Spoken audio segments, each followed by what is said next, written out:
আমরা অনেকদিন ধরেই আপনার তৎপরতাও দেখছি, পরিকল্পনার কথাও শুনছি।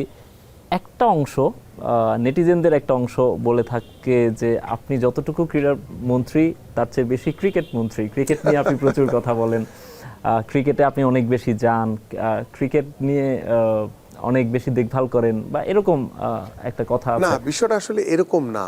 মানে যারাই বলছে একটি মহল হয়তো এটাকে একটি অপব্যাখ্যা দেওয়ার চেষ্টা করছে।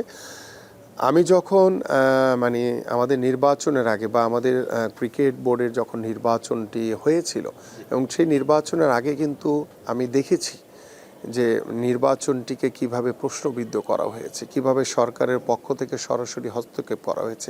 আমার কোশ্চেন ছিল সেখানেই যে সরকারের পক্ষ থেকে সরাসরি আসলে কখনোই ক্রিকেট বোর্ডের নির্বাচনকে নিয়ে এভাবে হস্তক্ষেপ করাটা ঠিক হয়নি। কারণ ক্রিকেট বোর্ডে যারা আসতো তারাই তো তাদের।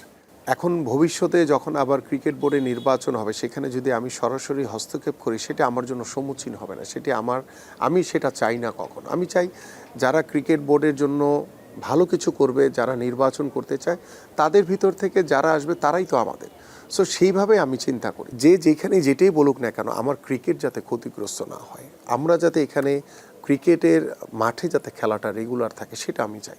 তো সেই জায়গা থেকে আসলে অনেকেই অনেকভাবে ব্যাখ্যা করবে, বাট আমি আমার জায়গাটিতে স্পষ্ট। আমি আগেও যেভাবে বলেছি, এখন বর্তমানে স্পোর্টস মিনিস্টার হিসেবে এখন কেউ যদি বলে যে ভাই আপনি ক্রিকেট নিয়ে বলতে পারবেন না, এটি আসলে মনে হয় যে সম্মুখীন হবে না। সো আমার জায়গা থেকে আমি যেহেতু বাংলাদেশ জাতীয়তাবাদী দলের স্পোর্টস সেক্রেটারি হিসেবে আমার দায়িত্বর ভিতরেই পড়েছে যে আমি সকল স্পোর্টসকে আমার দেখভাল করা। তো সেই জায়গা থেকে কিন্তু বিগত সময় কিন্তু আমি ক্রিকেট বলেন, ফুটবল বলেন, যখন যে ইস্যুটা আমার সামনে এসছে তখন কিন্তু সেই ইস্যু নিয়ে আমি কথা বলেছি।